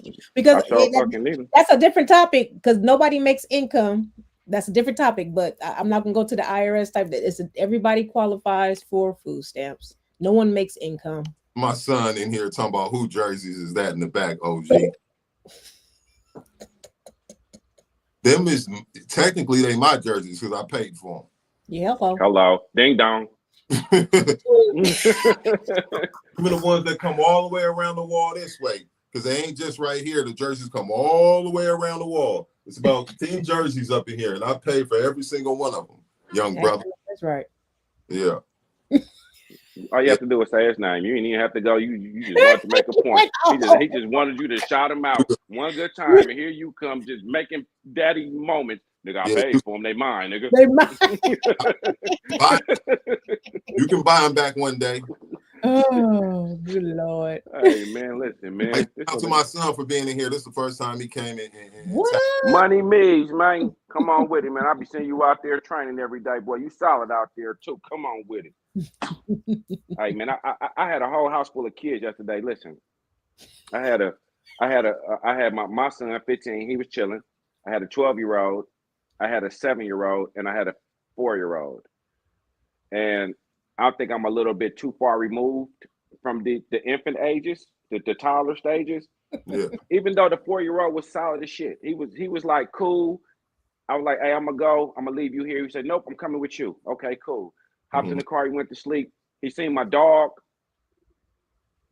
I ain't never. Y'all know that little what's that little meme that they got with the little baby come out running and then he hurry up and turn back around and run the other way? Oh, yeah. That was him yesterday. He seen the dog and bust a U-turn and got the fuck on. The 7-year-old though. The 7-year-old, I thought the 12-year-old was gonna kind of be like, because when I used to see the 12-year-old, he was more energetic but he's older now. But that 7-year-old, there's something about these motherfuckers between this age and this age. I don't know where that jump went, but the way he was talking, I said, man, well, let's go in there and play Madden. He stopped and looked at me and said, Madden? He said, hey man, we ain't even play football. No. I said, what? I said, y'all can go play the game. He said, man, we ain't no going to play no game. We ain't even play football yet. I said, what you mean you ain't tired yet? You were just playing baseball. He said, look, bruh, this is the reason why I'm here. This is the reason why we That's came. the reason why I'm here. What? Who Now, you talking to? Who you talking to? Now, here's the thing. Because you see how Peter slid back and you said the first thing that came to my mind was, it was funny to me. Because it was like, damn, nigga, it was funny. But then, reality came back. Nigga, who the fuck you talking to? Right. So when we got in the car, I had to tell them, hey, listen here. Well, they kind of chummed me off a little bit. Because I was like, hey, y'all want to go to the park? Because y'all niggas ain't tired yet. And then when I got to the car, I said, look here. Whatever the fuck you do with everybody else, don't you ever tell me that shit again. Nigga, when I say something, nigga, that's it. He was like, yes, all right. Now, we get to the park, and we was practicing football. And I don't know what I told my little cousin, like, go deep. He gonna back up. Don't go long and don't let him back up or some shit like that. I don't know what I said. But all I heard this little nigga say right here was, hey, bruh, pause, bruh, pause. that bruh, like, bruh. That's funny. That's actually funny. That's all I heard him say. Pause, bruh. I said, but I know what you're talking about. This is a generation of individuals who raised off entertainment, and they think that entertainment becomes their pause. Pause. Go deep and back into it. Be like, hold up. You ain't about to say that. Quarterback anymore. You can't play quarterback no more. You go over there and sit down with the rest of the parents. No. Right. Come out some pause. It is a thing where the kids are raised by entertainment, and they use the entertainment in their everyday dialect with each other. The issue is that they think that they can use the same type of energy and dialect conversation speaking to a respectful adult. And it's almost as if they, for some reason in this era, don't know the difference, are unaware, or care to take the time to figure out who they speaking to versus who they thought they were speaking to or who they're accustomed to speaking to. And to you young individuals, everybody is not the same. No. People are humans, but every human is not the same. And you cannot address and speak to and talk to every human the same. You might get hurt doing that. Yep. For real. So there's this thing called respect. I'm going to say it again. There's this thing called respect. And the best way to show that you yourself deserve respect is to give it. Yeah. And as a young individual, it's not that hard because nobody's trying to harm you, manipulate you, or none of that, nothing like that. So the best thing that you can do is when you're speaking to a certain individual, you address them by saying their name. And in certain places, you say, ma'am, sir, you know, those things. You shake their hand, you make eye contact. You don't say bruh. That's not your bruh. You know, you don't say, oh man, this, that, and the third. You don't talk to them basically like you talking to somebody on the street. You talk to them like they are a person who deserves your respect, or you will get checked for a show all day, every day, especially if you're talking to somebody like myself. I don't play at all. Can I throw some in there? Go for it. Also, for fellas and young men, learn how to shake a hand correctly. All that Respect. little simpy ass handshake, you barely like your hand all limp. You got to put some firmness into it. You don't overpower, but just have some firmness because it just shows you, or you're a leader as well. You know what I mean? Like I teach my boys how to shake hands, not simpy and all wimpy. Shake someone's hand firmly, but not overly firmly. You know what I mean?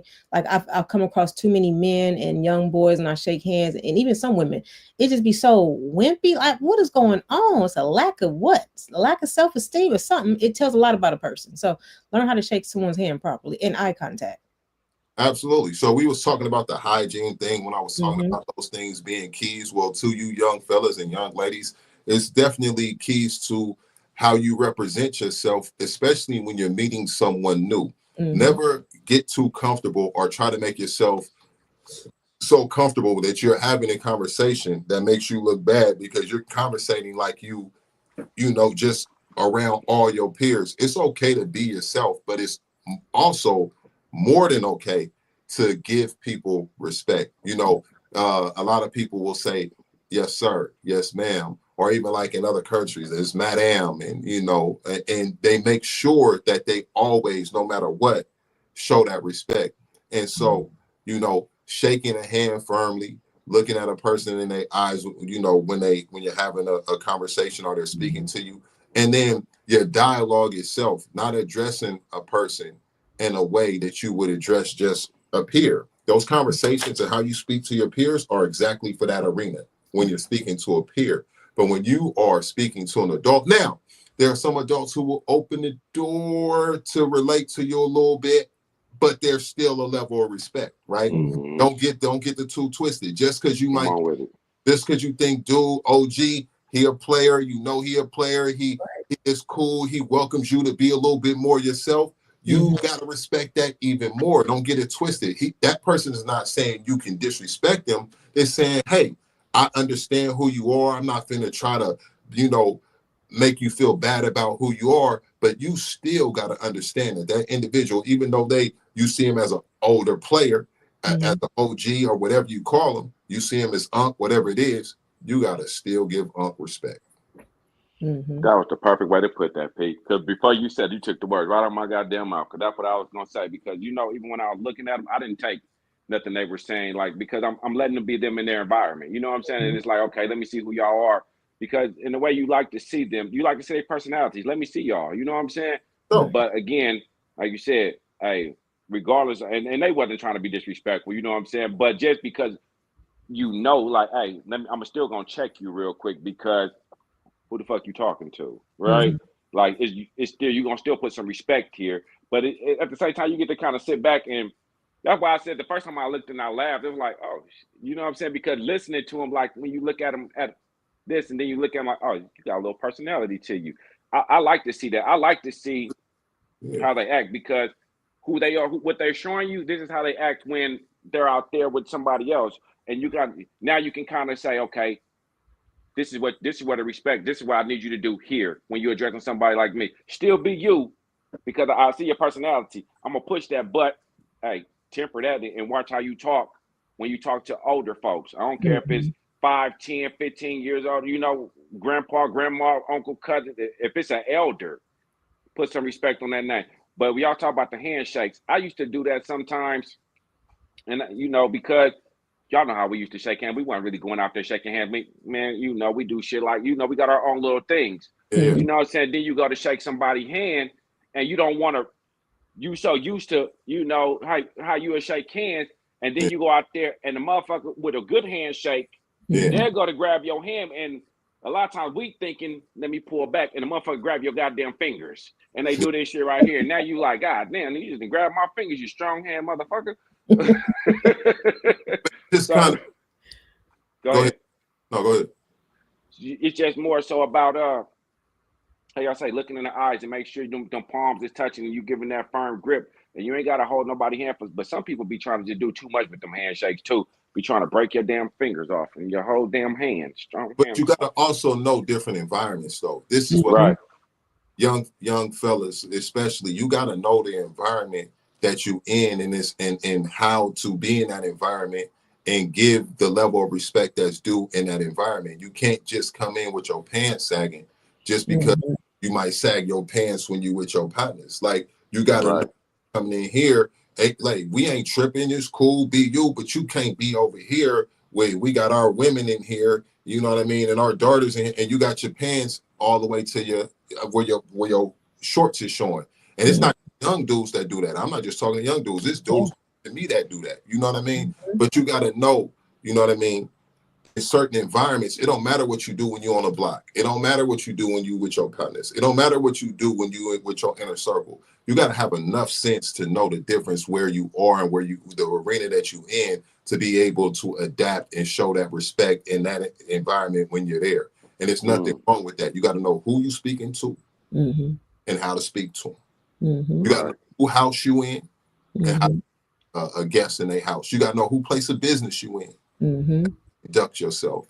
And you got to know how to be a reflection of yourself and the people who raised you. Even though you may do what you do over here, you might smoke your weed, you might pop your pills, you might drink your drink, you might do all that shit over here. But when you come to this motherfucker right here, you got to be able to tone all that shit down and have some respect about yourself, because the place where you at demands you to show respect. And it just is what it is. You got to know the difference. Now, I just told you about that 7-year-old. Another one told me to shut up one day. See, and I'm not going for none of that. See, and now told me to shut up. His mama said right there when he said it. And see, first I waited because I wanted to see how the mother was going to react to this situation, how you was going to handle this situation. Are you going to grab him by his neck, do some shit that our parents used to? We wouldn't even tell no grown up to shut up anyway. We knew better than that. No. So when I watched that happen, I waited. Nothing got addressed. So then I went and addressed it. Then she decided to step in and address it. About a week later, I heard him tell his grandfather to shut up. And then the question then becomes,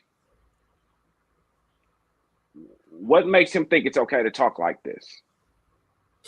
And somebody's not doing their job somewhere along the line. That's what that is. He ain't getting discipline. See, now me, my kids ain't even got one time to say it. They can think about it. And I already heard what the fuck you thinking.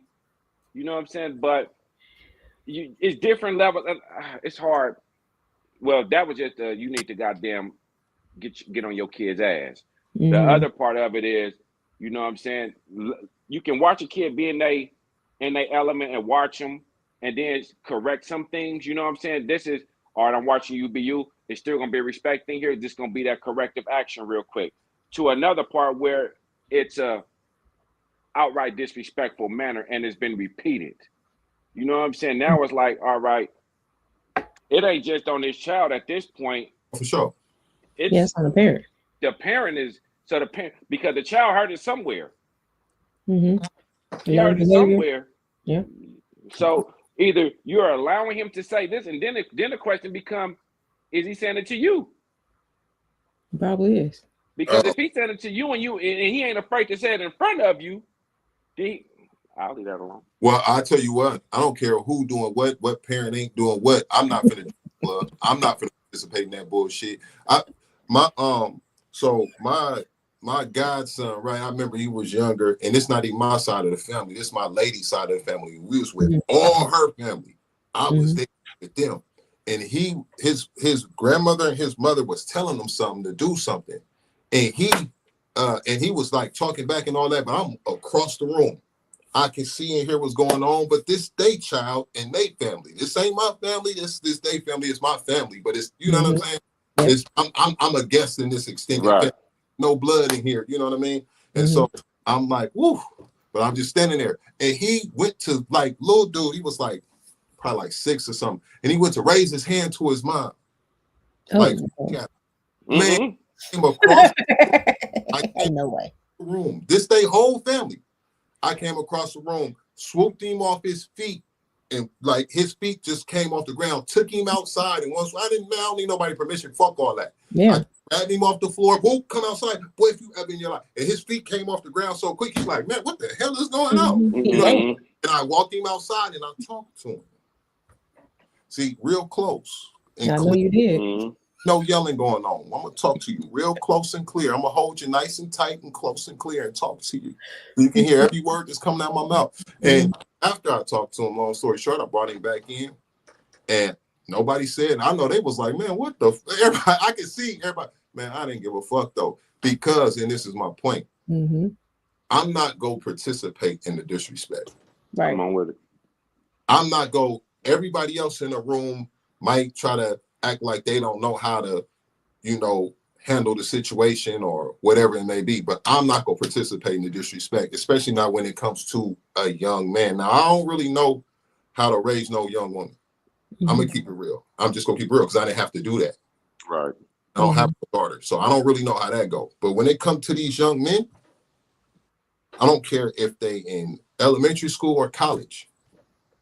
It's gonna be a level of respect. Little dude came in my little partner, man. You know, I'm training him right now. He came in, and I asked him. I said he came. He was a guest with one of my other college students, and I was like, "Oh," I said, "So what's your name?" And he said, he was like, he was putting his stuff up, and he said, E-Man, nigga, E-Man.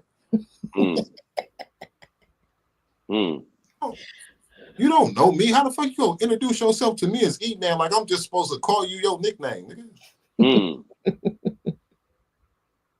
And I didn't even have to say nothing. I sat there and he could see the look on my face when he looked back and heard the silence, and he was like, Emmanuel. Okay, Emmanuel, nice to meet you. I didn't accept E-Man. Got coaches in college that would be like, oh, okay, E-Man, nice to meet you. I'm not one of them. And that set the tone without that. Sometimes you don't even got to say nothing. It's who you got to know who you are, and you got to let them know. If I would have accepted when he said E-Man, like his college coaches accepted, if I would have been like, oh, E-Man, nice to meet you, then that would have set the tone for the disrespect. But when he said it, and I sat back in my chair, and he read the room, and he turned around and said, Emmanuel, and I said, Emmanuel, nice to meet you. Now we got a mutual respect. And he's in him. He understands the difference. But if you let run with what they want to run with, then they gonna set the tone. You gotta do that. Right. This your room, this your environment. Don't let nobody come into your room and your environment and set the tone, especially not no motherfucker younger than you. And that's what I say when I say motherfuckers don't appreciate you. They don't appreciate the value that a motherfucker can bring to you. You know what I'm saying? You don't even when you was over at the family members' houses, then you snatched them out. That's value. Even if they don't know you, maybe some of them probably don't like you, whatever the case. I ain't saying it is what it is, but the value that you just brought right there, y'all ain't gonna do it. Let me show you what the value of a real man will bring. Let me show you the value that a man brings. I ain't even got to be your man. I ain't got to be nothing, but I'm gonna show you what a man brings. I'm gonna show you what a man's gonna tolerate and what a man's not gonna accept. Just like you wouldn't accept the man the same way when the little boy said, "Shut up, nigga." I had a real good talk with him. You know what I'm saying? A very good talk with him. Conversation. You know what I'm saying? So it's just that you motherfuckers don't know how to appreciate the value that we bring, women and men. You know what I'm saying? Because we all bring a value, but some motherfuckers don't. They can get so emotional and caught up in their feelings and shit that they can't see when a motherfucker's doing. Nigga, I want you to win, but the shit you finna allow ain't gonna allow you to win. This shit is gonna hurt you in the end. So if you don't do corrective action now, you don't do what P just say. If you don't do the preventive maintenance now, and start preventing the shit that's gonna hurt you later, then you're gonna be trying to do some corrective action. But sometimes the damage can be too far gone to restore these motherfuckers. Then you gotta call it a total wreck. You gotta total it out. You better start doing this preventive maintenance. So as soon as at the first sign of disrespect, the first sign of something that ain't right, this shit don't sit right with me, nigga, we gonna address it not now, but right now. You gonna address it, and when I talk to him and everything that I said in front of all of them. The mama and listen, this is what it's gonna be, cause nigga, and then the mama wanted to intervene. Nah, nigga, you should have intervened before I had to say something, because now I'm not only checking him, or I don't want to use that word checking. I don't want this conversation to be just directed to him, even though I'm talking to him. This conversation is for y'all. This is this is a group meeting. This is group therapy at this point, right? This is community teaching. You know what I'm saying? And especially with these younger kids, younger boys and younger girls. These is critical moments. People think you got to talk to them when they're teenagers. That's too late. Don't wait till these motherfuckers turn 12 and 13 and 14. That's too late. Right. Yeah. You better get these motherfuckers when they 5, 6, and 7. When they start saying, bruh, pause.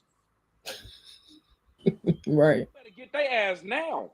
Niggas be talking about, oh, you got to get them right. No, nigga, get their ass now. You start teaching their ass in the beginning. The time they come out, you reach. Who said that, man? You better reach in the cuckoo and pull their ass out.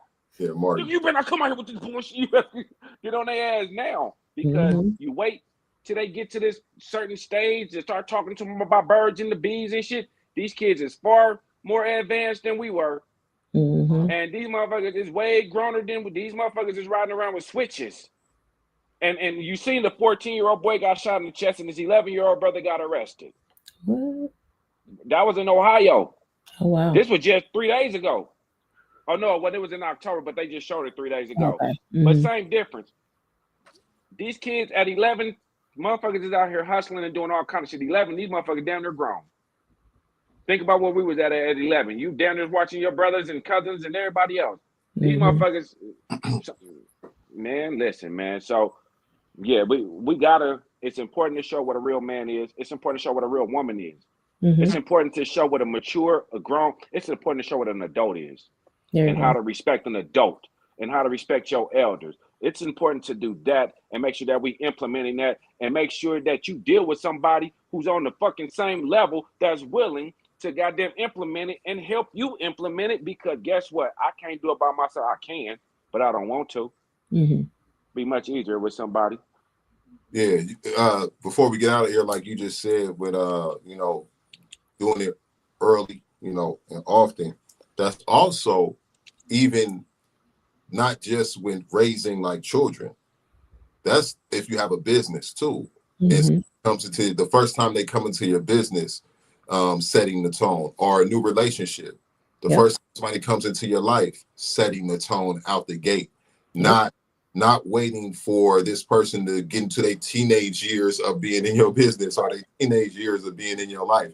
Don't wait for a lot of time to pass. It's out the gate. And I'm telling you, when you drop the hammer out the gate, it works way better. I've never seen it work the other way. I said this, 100 episodes ago, but I've never seen it work the other way, where people be hella cool, always hella cool. And then when something happens, now they try to drop the hammer.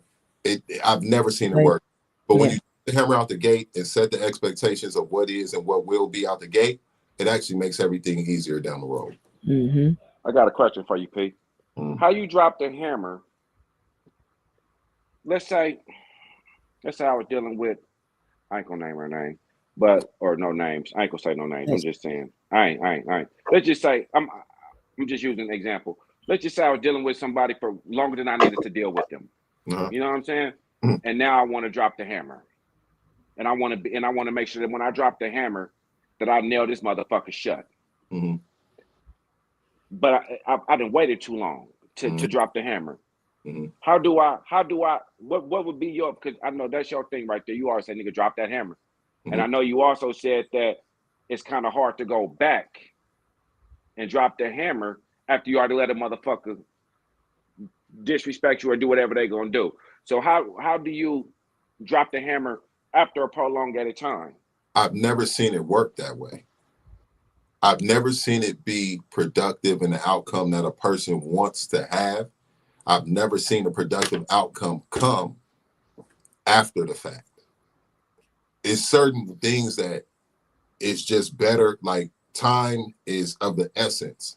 And certain things, depending on the time that you do it, it's going to have a better impact or a worse impact.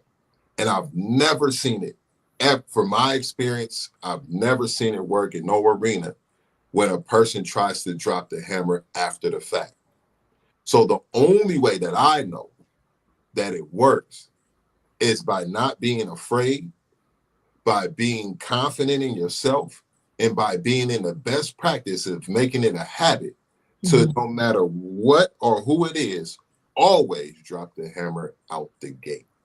Because the moment that you don't with the person that you decide not to do that with, it will always 100% of the time that I've seen cause an issue on the back end. So the real answer to the question, Kacey, is to do the preventative work, or you gonna make work for yourself on the back end. You know, me, I'll be blocking motherfuckers. I'll be cutting motherfuckers off and blocking motherfuckers. I'm a blocker. My nickname is Dikembe Mutombo. But I like that because I find that I think the longer you deal with somebody or some things, you start giving yourself this false ass narrative like it's the time. My sister, see, your favorite thing is, man, I ain't gonna tell you how many times you didn't tell me it's just time. It's just time. Motherfuckers be giving time like it is, nigga, it's time. But sometimes it's hard to let and just like P said, it's hard to come back and do it at the end. Because a motherfucker done got accustomed to doing what they gonna do. They know how to handle you now. And once a person knows how to handle you, right? What you fucking sent me? Yeah, they know how to handle you. So once a person knows how to handle you, it's hard to come back and say, you know what, nigga, I'm gonna drop the hammer now. Like me and my brother, we argue all the fucking time. I can argue with this nigga every day. And baby, the nigga love to this bitch, this boo boo boo boo boo. Now as soon as I be like, hey, don't call her no bitch. Oh, nigga, that's just the way I talk, nigga. You know, it's like, god damn, nigga, you can't even because like P said, you gotta address that shit the very first time. Because as soon as you don't address it, motherfuckers feel like it's okay. And then when you do address it, motherfuckers feel like, oh, now you acting funny. No, nigga, I ain't acting funny, but nigga, I was letting that go. But you can't let shit go because as soon as you let it go, motherfuckers start taking advantage of you and then don't appreciate it and don't what the fucking word they don't appreciate you. And now they don't respect you. So now we out here. See what you got, because you look like you finna say something. What you got? No, I mean, no, just sometimes time just be up. Your time just be up with that person, you know, because you know that I agree with P saying, you know, drop the hammer, like, you know, to let them know your expectations of how you want stuff to go, communication wise, everything. But most people are not going to do that, right? Because they're too afraid to lose something that they think is worth having, right? So 9 out of 10, ain't nobody about to be dropping no hammer in the beginning. We ain't about to do that because the reason why, because they too busy got their representative active at that moment, right? They didn't already put on the front of who they think that you're going to like. Everybody does it. I don't care what nobody say. Everybody has a representative, and they're too busy trying to keep up with this representative to make sure that you like them and get you enough that if they do happen to be themselves, you're going to overlook it. That's why everybody got the blinders on, right? So then what happened is they start doing things you just don't like. Then you tell them about it. Hey, you know what? I don't like that you do this. I think you should do this, or whatever the case may be. At that moment, if they don't tighten up, bye. Ain't no going back and forth. Why we gotta keep going back and forth over the same thing, right? If you don't like them, like if whatever it is, if you don't like that they're doing something, or they're not listening to you, or they're not communicating, or they're whatever the habits that you don't like, you sit down and talk about it, and they don't fix it or address it, then you just gave them the okay for them to continue to do it over and over again, right? You know, that's why people like what they say, people be cheating. And the woman, do all I argue, oh, you cheated. That's why I always say, your man cheat, don't go to the woman, because his loyalty is to you, not that other woman. You should never trust the other woman, right? But yep, you see women trying to fight over men. Why are you fighting another woman? Your man is your issue. But if you continue to go back to him after he cheated, you can't really say nothing. You just gotta shut up and take it, because that's what you already told him that's okay to do it. You already told him it's okay to do it because you keep taking them back. Same thing when in a relationship and you don't like somebody doing something, you tell them, hey, that makes me feel some kind of way. I think don't talk to me that kind of way. Oh, I hear you. And they go right back to doing it, and then you tolerate it. You can't complain no more because you're still there. So either you're going to let them address it, they don't, then walk away. Why waste time? Time is not on our side. Sorry. Yeah, and that's why the first thing I said is you know you can't be afraid. You gotta have Right. it's in yourself to do it. Yeah. The one area I can say that I do it 100% of the time, and I had to learn to do it, is in my business. So a Yeah. lot of I'm using my business practices as Mhm. and then working on applying it in other arenas. So Yep. you may not be 100% across the board in every arena, but if you can lock down one, then you can become more confident in this practice of doing this thing, and then you can work to start to apply it in other areas, because it ain't easy. You know Yeah. what I mean? It's hard. But Yeah. that's not an excuse not to do it at all, because then Mhm. that's accepting a weakness, and that's what most people will do. But if you are not comfortable yet doing it in your personal romantic relationships, try doing it in your business relationships and making Mhm. it's there. So at least you getting the repetitions Right. of how it You get to works, practice. Yeah. bits of it, and then you can say, okay, now I'm gonna do this when I'm and working with my children. I'm gonna drop the hammer. You can start to apply it Mhm. in areas, but just being afraid to change for the better at all is a Mhm. weakness that most people live with, and it's not okay to accept that or excuse it with excuses. Yep. Start doing the work, start being, have that confidence and be more courageous and put the work in, even though it might be uncomfortable even to you. Yep. Mm. Mhm. Mm. Well, see, I think y'all really gave some good advice to me today. I'm just going to say this: I have taken some very good advice, and I'm going to make sure that moving forward, Yes. that I give. Um, You about to go put the practice. I'm dropping hammers. No, listen, man. I try to drop hammers on.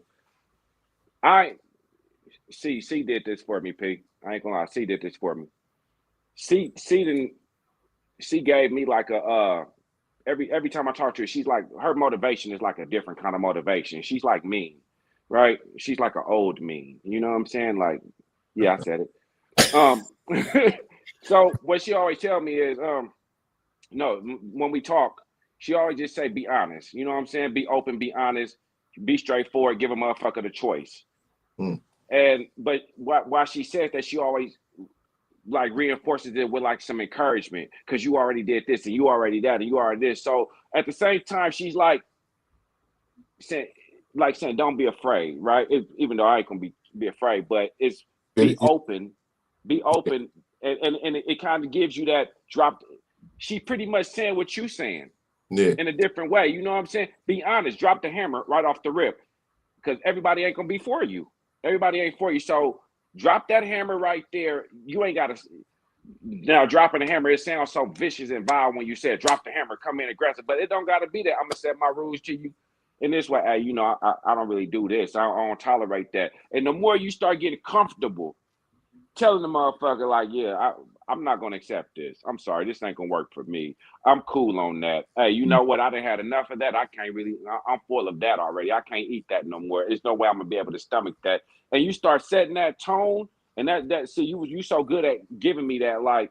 So now when I talk to motherfuckers, it's like, hey, listen, I'm this.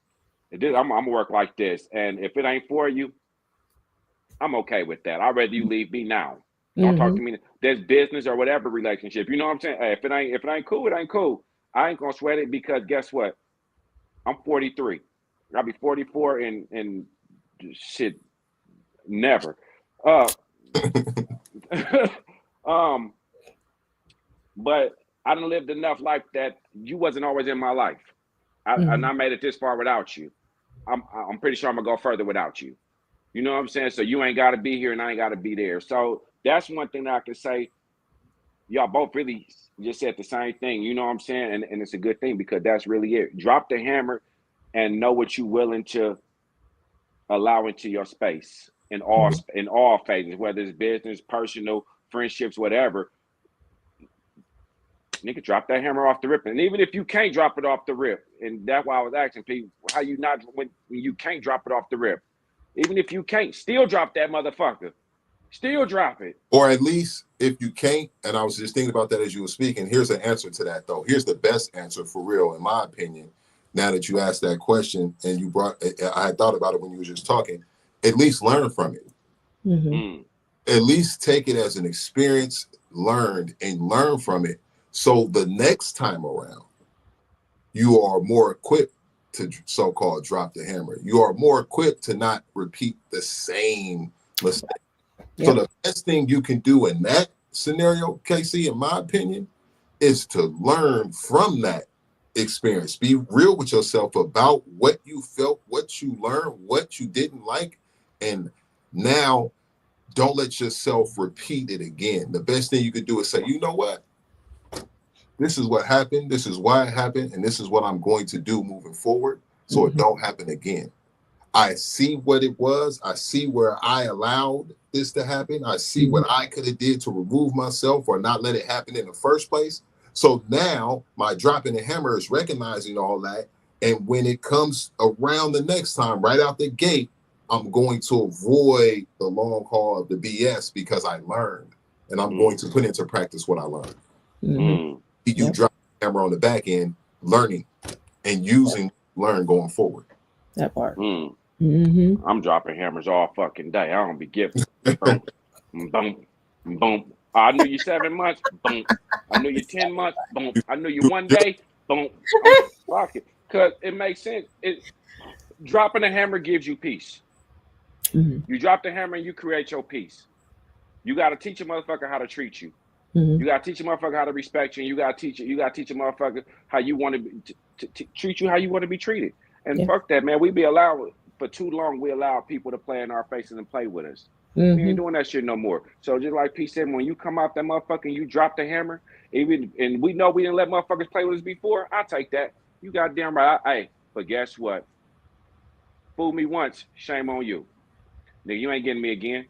Nigga, you know, now I see it. And because you showed me it, now I'm going to peep it in everybody that I deal with. And I'm going to eliminate it every time. Because sometimes you just got to drop the hammer. And sometimes it be some motherfucker that you hold on to that you like, man, I want to drop the hammer, but I know how this motherfucker going to act. Ooh, I know what this motherfucker going to say. Ooh, I know. And those be the ones, P, where you got to kind of fuck the hammer. You got to chainsaw that bitch. You got to come with the chainsaw and just cut that shit the fuck off. You got to do all that shit. Because sometimes, just like you say, it's too late. You never seen a hammer. You never seen dropping the hammer work at the end. So sometimes you got to take a chainsaw to that motherfucker. Dead ass. Sometimes you just got to cut that. That's what Cece was saying. Is something you got to know. It's the timing thing, and it's time to go. Let's cut it off. Yeah. So hammers and chainsaws. We lumberjacks out this motherfucker. We lumberjacks. That's how we gonna create our peace. Yeah. That's how you're gonna create your peace. That's how you're gonna create your income or keep your peace. Yeah. You better know it. So shit. This is what we doing. This is our motto right now. Hammers and chainsaws. We either dropping the hammer off the beginning or we cutting that shit off at the end. We didn't keep the people for 1 hour and 58 minutes. We did. And I was ready to go 58 minutes ago. And you did, but you and you keep asking questions. What? You just went on a rampage. That's no cap, nigga. This is what we do. Hey man, let's get up out of here, man. It's already look, I gotta be up early. Hey man, thank you for coming on. It's all good. I'm always, I always love being on here with y'all. Good conversation. Look, man, you came on here with you came out the gate cooking. I think Pete just gave you the goddamn pot today because this nigga was cooking for like the last 3 weeks. He been going on one. This nigga Pete has been on one. It's all good. And then you come on today, you like, nigga, I'm in the kitchen. I think you must have been listening. You've been listening to Young Jeezy for you came in this motherfucker. I know your wrist hurting today. You've been in the pot, nigga. Man, hey, it's all good. Good conversations. Yeah, I always enjoy being on here with you guys. Absolutely. Great conversation, man. We appreciate y'all rocking with us, tuning in, and y'all that's go see it on the playback. This has been another live episode of No Cap Live Q&A. with our special guest, CC, back for the second time, but it ain't the last time. You will definitely see CC in the building again. We appreciate y'all, joining us. Kacey, you got anything before we sign out? We will see y'all. We'll see y'all when we see you. I'm gonna say Wednesday. P, let me tell y'all, P ain't been consistent. I called P the other day. I said, P, you ready? And he was like, bro, I can't make it today. It was P. So if y'all didn't see, was we on Wednesday, P? No. Oh, my bad. We wasn't. Wait. We No. wasn't? It's been a What little bit of us, so don't worry about it. We equally didn't put our share into it. Oh, nigga, I was sick on Wednesday. I was sick. My bad. It was my bad. Take that one back. I'm gonna use that one next week. We good. We'll see y'all on the next episode of No Cap Live. We appreciate y'all. Like, subscribe, share it, help us build the community, and we want to continue to build y'all. Let's get it. We'll see you on the next one. Y'all be good. Peace, y'all. Bye.